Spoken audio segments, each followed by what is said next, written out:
Hello everyone, welcome back to my channel. आज हम हिंदी का पाठ 14 डॉक्टरी पढ़ेंगे। इस पाठ का मुख्य उद्देश्य है विद्यार्थियों में साहस और कर्तव्य परायणता की शिक्षा देना। और शंभू इस पाठ में साहस का प्रतीक है और डॉक्टर साहब जो है वो कर्तव्य निष्ठा का प्रतीक है। तो चलिए हम इस पाठ को शुरू करते हैं। यहाँ पे कुछ अभ्यास के लिए शब्द दिए गए हैं। सप्तग्राम, पालकी, बीमार, घड़ियाल, पहुँचते, कहार, डॉक्टर, बंदूक, पिटाई, निश्चय, डाकुओं। फागुन का महीना है लेकिन अभी सर्दी पड़ रही है। विशंबर बाबू ने एक मोटा सा कंबल ओढ़ रखा है। गुप्ता, टोले के विशंबर बाबू पालकी पर सवार होकर सप्तग्राम जा रहे हैं। दवाइयों की पिटारी पालकी की छत पर रखी है। तो इस पाठ का वर्णन किया गया है कि कैसे जो डॉक्टर साहब है वो कंबल ओढ़े हुए पालकी में सवार होकर सप्तग्राम जा रहे हैं और जो उनकी जो दवाई का जो डब्बा था जिसको पिटारी बोल रहे हैं वो डब्बा पालकी की छत के ऊपर रखा हुआ है। तो ये वर्णन किया गया है दृश्य का उसके। विशंबर बाबू के नौकर पालकी के पीछे पीछे चल रहे हैं। शंभू कहलाने को तो नौकर है लेकिन है पहलवान, अत्यंत बलवान है। उसके हाथ में एक मोटा सा डंडा है। तो विशंबर बाबू के जो नौकर थे शंभू वो बता रहे हैं इसमें कि वो वैसे कहने को तो वो नौकर हैं पर बहुत बलवान है और उनका जो शरीर है बिल्कुल पहलवानों जैसा है और उनके हाथ में एक मोटा सा डंडा है। तो यहाँ पे दृश्य देख रहे हैं कि विशंबर बाबू जो है वो एक पालकी में बैठे हुए हैं, उनको लेके जा रहे हैं और साथ साथ उनका जो नौकर है शंभू वो साथ साथ उनके चल रहा है। एक बार कुम्भीरा के जंगल में शंभू को रीछ ने पकड़ लिया था। शंभू के पास बंदूक तो नहीं थी। उसने डंडे से ही रीछ की जमकर पिटाई की। रीछ ऐसा गिरा कि हिल नहीं पाया। तो बता रहे हैं कि जो शंभू के पास जो डंडा है वो इतना मोटा और इतना अच्छा डंडा है कि क्या एक बार उसको रीछ ने जंगल में पकड़ लिया था तो बंदूक तो नहीं थी पर उसने क्या किया, रीछ की जमकर पिटाई करी उस डंडे से और रीछ को गिरा दिया और वो वहां से फिर दोबारा उठ नहीं पाया। तो उसकी यहाँ पर इसके द्वारा उसकी शक्ति का वर्णन किया जा रहा है कि वो कितना ताकतवर है, बलवान है, उसका डंडा कितना मजबूत है जो कि एक रीछ को भी मार गिराया। तो उसके बारे में यहाँ पे बताया जा रहा है। एक बार वह विशंबर बाबू के साथ स्वर्णगंज जा रहा था। हाँ, पद्मा नदी के किनारे खाना बनाने की जरूरत आ पड़ी। पानी लाने के लिए शंभू नदी में उतरा तो एक घड़ियाल ने उसे दबोच लिया तो शंभू उससे भिड़ गया। घड़ियाल आज भी शंभू को ना भूला होगा। तो यहाँ पर भी एक उसकी कहानी का वर्णन कर रहे हैं, उसकी जो ताकत का वर्णन किया जा रहा है कि एक बार पद्मा नदी के किनारे वो लोग खाना बनाने की जरूरत पड़ गई थी, स्वर्गंज जा रहे थे जब, तो वहां पे वो नदी के किनारे पानी लाने के लिए गया तो एक घड़ियाल मतलब मगरमच्छ उनके ने उसे देख लिया और उसको पकड़ लिया। तो शंभू उस मगरमच्छ से ही भिड़ गया, मतलब लड़ने लग गया, अपना उसने बचाव किया और उसको मार गिराया। तो वो बता रहे हैं कि वो घड़ियाल से जैसे बच के निकल गया तो घड़ियाल भी उसको आज तक भूला नहीं होगा, याद करता होगा। तो इस स्टोरी के द्वारा भी शंभू की ताकत का अंदाजा आप लगा सकते हो कि वो कितना ताकतवर और कितना बलवान होगा। विशंबर बाबू एक डॉक्टर है, रोगी देखने निकले हैं। स्टीमर घाट के स्टेशन मास्टर मधु विश्वास का छोटा लड़का बीमार है। तो बता रहे हैं कि वो कहाँ जा रहे हैं। जो डॉक्टर है वो विशंबर बाबू एक रोगी देखने जा रहे हैं जो कि स्टेशन मास्टर का लड़का है छोटा, वो बीमार है तो उनको देखने के लिए जा रहे हैं। नूपुर पहुंचते पहुंचते शाम हो गई। चरवाहे घर की ओर लौट रहे थे। विशंबर बाबू ने पूछा, सप्तग्राम कितनी दूर है? तो जब वो पहुंच रहे थे तो पहुंचते पहुंचते रास्ते में उनको शाम हो गई। तब उन्होंने पूछा, चरवाहों को भी देख रहे थे वो जाते जाते कि वो भी अपने वापस घर की ओर जा रहे हैं। तो विशंबर बाबू ने पूछा कि सप्तग्राम कितनी दूर है? चरवाहा बोला, जी लगभग 7 कोस दूर होगा। आज रात आप वहां नहीं पहुंच पाएंगे, राह में डाकुओं का पुर है। तो चरवाहा जो था, जो बकरी चराने वाले या गाय चराने वाले जो होते हैं उनको चरवाहा कहा जाता है। तो जब उन्होंने विशंबर बाबू ने उनसे पूछा कि कितनी दूर है सप्तगांव, तो उसने बताया कि वो तो 7 कोस दूर है और आप रात में वहां नहीं पहुंच पाएंगे और रास्ते में जो आपको डाकुओं का गांव मिलेगा। पुर मतलब गांव। क्या करे, जाना तो होगा, रोगी कष्ट में है, डॉक्टर साहब ने कहा। तो डॉक्टर साहब बता रहे हैं उसको कि क्या करे, कष्ट तो जो भी है सो है ही। कष्ट मतलब मुश्किल से, कठिनाइयों से जो लोग वहां जा रहे हैं, तो वो बता रहे हैं कि ठीक है दिक्कत तो है पर हमें वहां जाना ही होगा, क्योंकि वो मरीज देखने जा रहे हैं। जो डॉक्टर का जो कर्तव्य होता है कि अपने जो रोगी है कोई भी उनके पास अगर हेल्प के लिए आए या उनके पास फोन करे या उनको बुलावा भेजे कि हमें देखने आ जाओ, तो उसको डॉक्टर का एक कर्तव्य बनता है तो कि रोगी को उनको देखने जाना ही चाहिए, चाहे परिस्थिति कोई भी हो। चलते चलते रात के 10 बजने आए। अचानक छत की पिटारी पर बंधी रस्सी खुल गई और जब टाइम देखा तो उन्होंने 10 बजने को आए थे और जो छत के ऊपर उनकी दवाई का डब्बा जो बंधा हुआ था उसकी रस्सी खुल गई, दवाइयां गिर गई, सारी दवाइयां वहीं पर गिर गई। शंभू ने दवाइयों को कसकर बांधा और आगे बढ़े। कुछ दूर गए कि पालकी का डंडा टूट गया। पालकी नीचे जमीन पर आ गिरी। पालकी हल्की लकड़ी की बनी थी और डॉक्टर विशंबर थे भारी भरकम। अब कोई चारा ना था, रात वहीं काटनी पड़ी। रात के गहराने पर डॉक्टर साहब को कुछ आवाजें सुनाई पड़ने लगी और देखते ही देखते 4-5 लोगों ने उन्हें घेर लिया। तो जब वहां वो लोग जा रहे थे तो क्या हुआ, एक एक करके पहले उनकी रस्सी खुली, फिर पालकी का डंडा टूट गया और जब वहीं पे उनको पालकी रखनी पड़ गई, क्योंकि वो जो पालकी थी वो तो हल्की लकड़ी की बनी हुई थी और विशंबर जो थे डॉक्टर वो काफी भारी थे, तो उनकी जो पालकी की जो लकड़ियां थी वो कमजोर पड़ने लग गई, तो वहीं पे उनको रुकना पड़ गया। और जब वहीं पे थे तो देखा उन्होंने 4-5 लोगों ने आकर उनको घेर लिया। डॉक्टर साहब बोले, तुम सब तो हो ही, डर किस बात का? बंधु बोला, बगलू भाग गया है, पल्लू भी कहीं दिखाई नहीं देता, बख्शी उस झाड़ी में छिप गया है, विष्णु के तो डर के मारे हाथ पैर फूल रहे हैं। तो डॉक्टर साहब बोले कि तुम सब तो हो ही मेरे साथ, तो डर किस बात का है? तो वो बता रहे हैं आकर, जो बाकी लोग जो बचा हुआ था वो बोला आकर, जो बंधु था उसने उन्हें बोला कि जो बगलू है वो तो भाग गया है, पल्लू भी कहीं दिखाई नहीं दे रहा, जो बख्शी था वो झाड़ियों में छिपा हुआ है और जो विष्णु है उसके तो हाथ पैर ही फूल गए, मतलब इतना ज्यादा डर गया है कि वो सामने ही नहीं आ रहा है। ये सुनते ही डॉक्टर साहब चिल्लाए, शंभू शंभू शंभू। बोला, जी साहब। डॉक्टर साहब थर थर कांपते हुए बोले, अब क्या होगा? शंभू बोला, डर काहे का है, मैं तो हूं ही।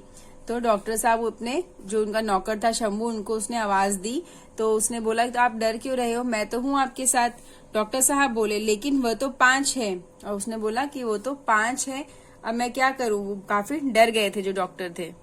शंभू बोला, मैं शंभू जो हूँ। उसने उठकर छलांग भरी और गरज कर बोला, खबरदार। डाकू ठहाका लगाकर हंसे। वह आगे बढ़ते गए। शंभू ने पालकी का टूटा डंडा लिया और घुमाकर डाकुओं की ओर फेंक मारा। निशाना ऐसा लगा कि एक साथ 3 डाकू गिर पड़े। फिर शंभू डाकुओं पर टूट पड़ा।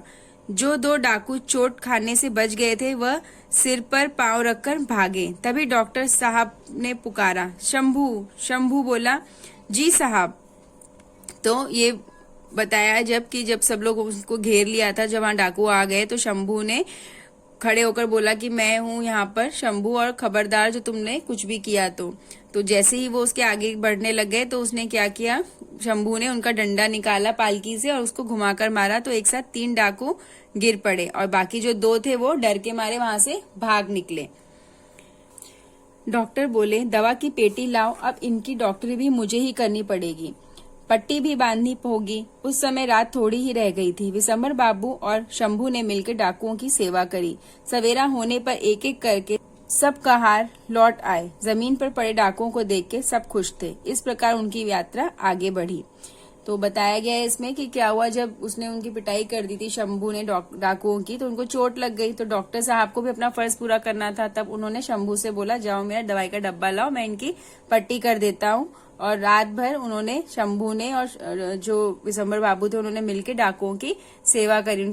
जब सुबह हुई तो एक एक करके जितने भी पालकी उठाने वाले थे कहार, वो वापस लौट आए। उन्होंने देखा कि जमीन पे सारे डाकू पड़े हुए थे और वो देख के वो खुश हो गए और इस प्रकार उनकी यात्रा आगे बढ़ी और वो अपना जो मरीज था देखने के लिए आगे बढ़ चले। तो इस पार्ट से हमें क्या शिक्षा मिलती है? बुराई से घृणा करें, बुरे लोगों से नहीं।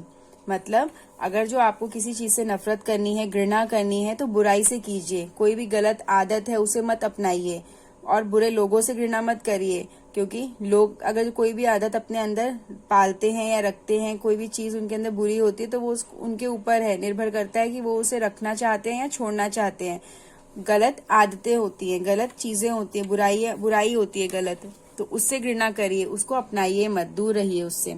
जिस प्रकार से डॉक्टर साहब ने अपना फर्ज पूरा किया, अगर जो वो ये सोचते कि डाकू जो थे उनसे घृणा करते वो लोग कि ये तो चलो बुरे लोग हैं, इनसे मैं अगर घृणा करूंगा तो वो क्या करते, अपना जो फर्ज था वो नहीं निभा पाते, पर उन्होंने अपना फर्ज निभाया। उन्होंने इंसान ने देखा, उन्होंने बुराई नहीं देखी उनके अंदर की, उन्होंने इंसान को देखा और अपना फर्ज पूरा करा उनकी मरहम पट्टी करके। तो ये पार्ट अब हमारा यहीं पे पूरा होता है। अब आगे के हम इसके शब्दार्थ देख लेते हैं। पिटारी एक छोटा सा बक्सा, घड़ियाल एक जल जंतु क्रोकोडाइल, रोगी मरीज, चरवाहा पशु चराने वाला, रीछ भालू, डॉक्टर चिकित्सक, कष्ट दुख, पुर गांव। ये इसके मौखिक प्रश्न है, सोचिए और बताइए इस पाठ में किस मौसम की बात की गई है। फाल्गुन का महीना और सर्दी का मौसम की बात की गई है। सर्दी के लिख सकते हैं आप यहाँ पे, सर्दी के मौसम की बात की गई है। अगला प्रश्न है ख, पाठ के आधार पे स्वर्णगंज की घटना अपने शब्दों में सुनाइए। यह प्रश्न आपको कॉपी में नहीं करना है, ये अपने आप आपको मौखिक करना है। और यहाँ पे घटना बताई गई है स्वर्णगंज की, जब विशंबर बाबू के साथ स्वर्णगंज जा रहा था शंभू, तब पद्मा नदी के किनारे उनको खाना बनाने की जरूरत आन पड़ी। तो पानी लाने के लिए शंभू जब नदी में उतरा तो घड़ियाल ने उसको दबोच लिया था और शंभू उससे भी भिड़ गया, और आज भी वो घड़ियाल उनको याद करता होगा। तो ये आपको स्टोरी अपने शब्दों में बतानी है। शंभू देखने में कैसा लगता था? शंभू देखने में पहलवान जैसा लगता था। कहार किसको देखकर भाग गए थे? कहार डाकुओं को देखकर भाग गए थे। अगला हम आ जाते हैं पाठ ज्ञान पर। किसने कहा? क्या करें, जाना तो होगा ही, रोगी कष्ट में है। डॉक्टर ने।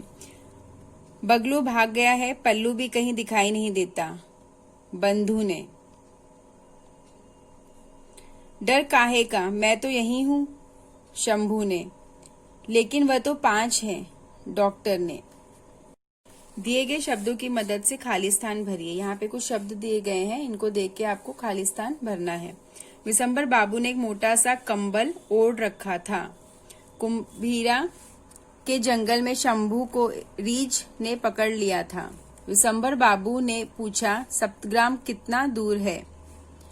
छत की पिटारी पर बंधी रस्सी खुल गई। डॉक्टर साहब थर-थर कांपते हुए बोले, अब क्या होगा?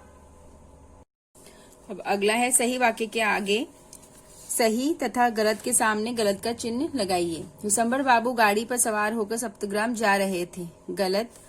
शंभू अत्यंत बलवान था। सही। एक घड़ियाल ने विशंबर बाबू को दबोच लिया। गलत।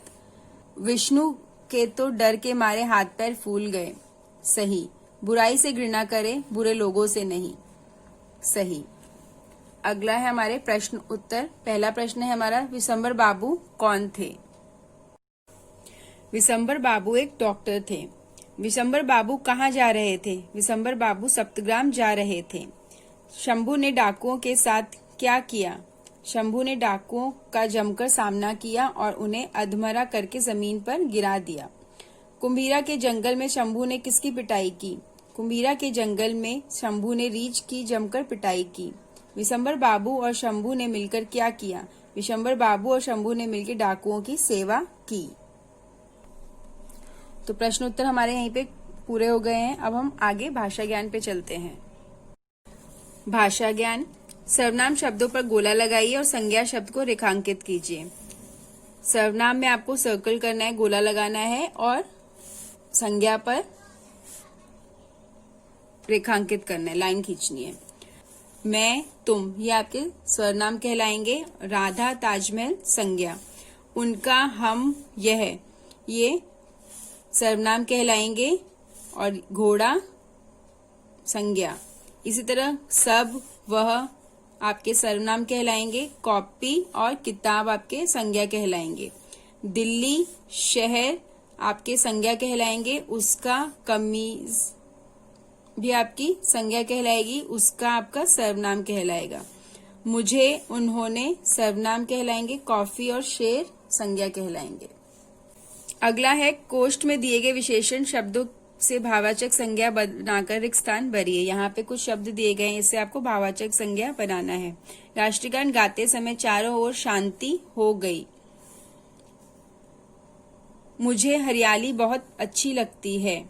मैं बचपन में बहुत शरारतें करती थी। यहाँ पे देखिए बच्चा लिखा हुआ है, तो भावाचक संज्ञा इसकी क्या बन जाएगी? बचपन। हमें जीव जंतुओं पर दया करनी चाहिए। यहाँ पे दयालु है तो दया हो जाएगा यहाँ पे। महात्मा गांधी ने हमें प्यार का पाठ पढ़ाया। सूरज की लाली आंखों को बहुत अच्छी लगती है। लाल का यहाँ पे लाली हो जाएगा। नए शब्द बनाइए। सुपुत्र, कुवचन, प्रगति, अनपढ़, बदनाम, सुगंध, कमजोर, असत्य, अपयश, निर्जन। दिए गए शब्दों का वाक्यों में प्रयोग कीजिए। कष्ट, रोगी कष्ट में है। पहलवान, पहलवान अत्यंत बलवान होते हैं। बंदूक, डाकुओं के पास बंदूक होती है। ठहाका, मित्र के चुटकुलों पर सबने ठहाका लगाया। बुराई, हमें किसी की बुराई नहीं करनी चाहिए। तो ये पाठ डॉक्टरी हमारा यहीं पे पूरा होता है। इस पाठ में हमने शंभू के साहस के बारे में पढ़ा और डॉक्टर साहब के कर्तव्य निष्ठा के बारे में पढ़ा। तो इसी प्रकार हमें भी साहसी और कर्तव्यवान बनना चाहिए। तो अब हम मिलेंगे अगले पाठ के साथ। Thank you.